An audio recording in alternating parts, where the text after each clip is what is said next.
Мончонун ден соолукка пайдасы. Теринин тешикчелерин ачат. Теринин тешикчелери аркылуу белгилүү бир сандагы кычкылтек биздин организмге кирет. Мончодогу жогорку температуранын таасиринен терибиздин тешикчелери ачылат да, андан тер менен кошо организмдеги шлактар чыгып кетет. Ошол үчүн мончодон кийин адам өзүн жеңил сезип калат.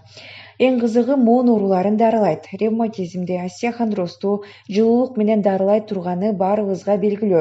Демек, мончо бел, моон ооруларын ийгиликтүү дарылайт, арыктатат. Мончодогу жогорку температура кан айланууну тездетет. Натыйжада май клетчаткаларына кычкылтектин жетүүсү да тездейт. Мончонун бул жааттагы пайдасы организмде зат алмашуу жакшырат, атүгүл целлюлит жоголот. Иммунитет көтөрөт. Жогорку температурада биздин кан тамырларыбыз кеңейет, ал эми кадимки температурада тарыйт. Андыктан буулануучу бөлмөдөгү 80 градус менен жуунуучу бөлмөдөгү 20 градусту улам алмаштыруу менен биз организмди бекемдейбиз. Демек, иммунитет көтөрүлүшүнө чоң жардам берет.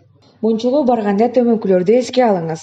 Буу бөлмөсүнө киргенде башыңызга сөзсүз бир нерсе кийиңиз. Эч болбосо сүлгүнү, чалма кылып оруп алыңыз. Бууга кирип чыккан аралыкта суюктук ичип турушуңуз керек. Бууда көп отурбаңыз. Бир жолу узак убакыт отурганга караганда бир нече жолу кирген жакшы.